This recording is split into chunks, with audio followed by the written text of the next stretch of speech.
আজ থেকে প্রায় 22 বছর আগে কলকাতার আনন্দলোক অ্যাওয়ার্ড অনুষ্ঠান ছিল সব থেকে গৌরবোজ্জ্বল অনুষ্ঠান। টালিগঞ্জের সব রথী মহারথীরা আসতেন সেই উৎসবে। সেখানেই ঘটনাটা সাংবাদিক লেখক বাল্মীকি চট্টোপাধ্যায়কে বলেছিলেন সুপ্রিয়া দেবী। খপ করে পাত থেকে মাছের মোড়োটা তুলে নিলেন সাবিত্রী। এইটা আমি খামু। চমকে উঠলেন উপস্থিত সবাই। এটা কি হলো? নায়িকা ততক্ষণে খিলখিল হাসিতে ফেটে পড়েছেন। পরিবেশনকারীদের একজন বললেন, এটা তুমি কি করলে? দাদার পাত থেকে এঁটো হাতে তুলে নিলে? চাইতে তো পারতে। নায়িকা তখনও দুলে দুলে হাসছেন। বললেন, এই মুড়োটা অনেক বড়।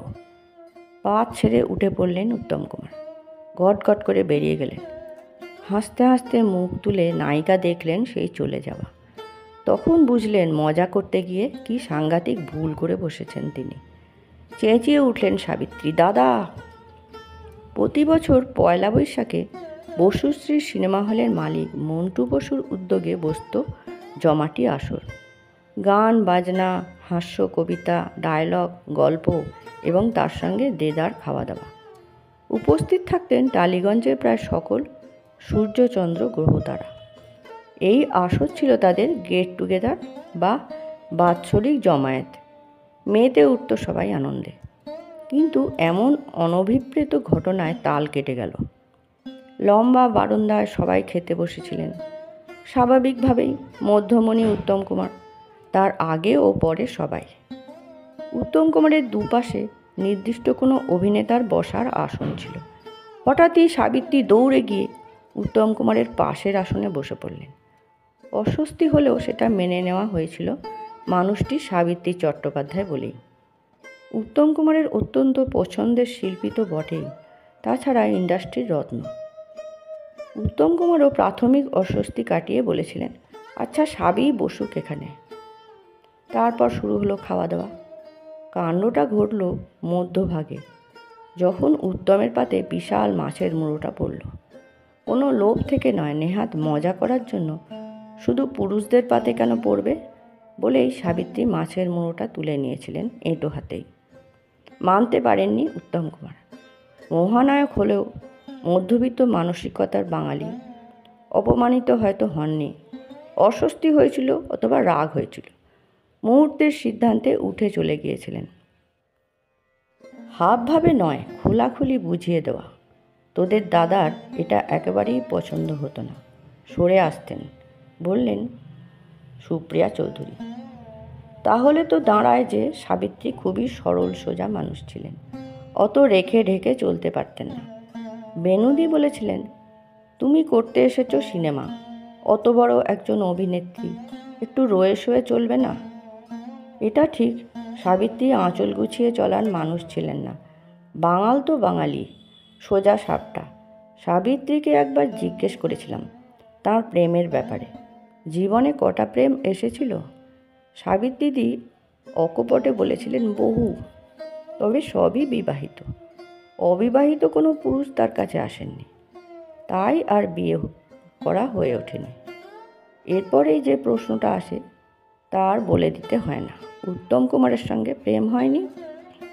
সাবিত্রী এর উত্তরে যা বলেছিলেন, হয়েছিল। আমাদের বাড়িতে প্রায় আসতেন, গল্প গুজব করতেন, খেতেন। দীর্ঘদিন স্টার থিয়েটারে একসঙ্গে শ্যামলী নাটক করেছিলাম। রাতে বাড়িতে নামিয়েও দিতেন মাঝে মাঝে। একবার তো বিয়ে হয়ে গিয়েছে বলে গুজবও উঠেছিল। উত্তমদা নাকি স্মৃতিতে সিঁদুর পরাতে গিয়েছিল, শেষ পর্যন্ত হয়নি। তবে উত্তমদা আমাকে খুব ভালোবাসতেন। বেনু ওকে যৌবন মদে মাতাল করে ফুসলিয়ে নিয়ে গিয়েছে। এই শুনে সুপ্রিয়া প্রথম ধাক্কায় ভেবড়ে গিয়েছিলেন, পরে হো হো করে হেসে ফেলেছিলেন। তাহলে তাই?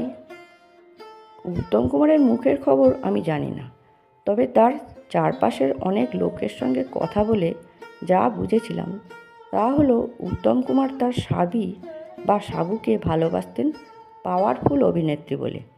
কলসি হয়ে ছলাৎ ছলাৎ করে কোমরে দুলতে চাননি। সাবিত্রীর দেহবল্লরি উত্তমকে হয়তো আকৃষ্ট করেনি। একটা সুন্দর ঢলঢলে বাঙালি রূপের নায়িকা, উত্তম কুমারের প্রেমিকা, সুপ্রিয়া ছাড়া হতে পারতেন অপর্ণা সেন। একবার উত্তম কুমারকে একা পেয়ে অপর্ণা বলেছিলেন, এই যে আপনি এত ভালো গান করেন, কই একদিনে তো শোনালেন না। পৃথিবীর যে কোনো পুরুষ হলে কি করতেন? সঙ্গে সঙ্গে গলা খ্যাঁকারি দিয়ে গান ধরতেন। উত্তম কুমার খানিকক্ষণ অপর্ণার দিকে তাকিয়েছিলেন, তারপর বলেছিলেন, সে কি আর এমনি এমনি হয়? তোমায় গান শোনাতে চাঁদনি রাত টাত অনেক কিছুর দরকার। উত্তম কুমারের সঙ্গে একটা ছবিতেই সাবিত্রী সুপ্রিয়া একসঙ্গে কাজ করেছিলেন, উত্তরায়ণ, অগ্রদূতের ছবি, 1963 সালের। উত্তম কুমারের ডাবল রোল ছিল। সেই ছবি কেমন চলেছিল জানা নেই, তবে সেই রসায়ন নিশ্চয়ই জমেনি, বলে আরও ছবি হতো। চরিত্রের দিক থেকে সুপ্রিয়া আর সাবিত্রী সম্পূর্ণ বিপরীত মেরু। টালিগঞ্জে হেয়ার ড্রেসারের আগমন ঘটিয়েছিলেন সুপ্রিয়া দেবী। সাবিত্রী পাতা চুলে বিনুনি দুলিয়েই পাগল করে দিতেন, এমনই সুন্দর, তাই বোধহয় আমে দুধে মেশেনি। যৌবন মদে মত্ত করে উত্তমকে টেনে নিয়ে গিয়েছিলেন সুপ্রিয়া, এই অভিযোগ ছিল গৌরী দেবীরও। সাবিত্রীর মধ্যে কি আছে যে উত্তম কুমার আকৃষ্ট হবে, বলতেন সুপ্রিয়া দেবী। আর সাবিত্রী বলতেন, মন তাকেই দিয়েছিলেন, শরীর সুপ্রিয়াকে। লড়াই জারি আছে উত্তম কুমারকে নিয়ে, টানাটানি সেদিনও ছিল, আজও আছে, ভবিষ্যতে থাকবে কিনা জানি না। বাঙালি তো অনেক কিছুই হারাচ্ছে, গৌরব আর কতদিন ধরে রাখবে? তবে একটা কথা বলা যেতেই পারে, উত্তম কুমার তিল তিল করে নিজেকে তৈরি করেছিলেন। ওরকম ডেডিকেশন ভাবাই যায় না। কোনো একটা ছবির শুটিংয়ের ফাঁকে কথা প্রসঙ্গে অপর্ণা তাকে বলেছিলেন, আপনারা তো অনীহা কেন? অনীহা মানেটা জানতেন না উত্তম কুমার। বাইরে বেরিয়ে সৌমিত্রকে জিজ্ঞেস করেছিলেন, হ্যাঁ রে পুলু, অনীহা মানে কি? তারপরের দিন থেকেই বাংলা অভিধান খুলে বসে পড়েছিলেন। প্রত্যেক দিন সেই অভিধান নিয়ম করে দেখতেন।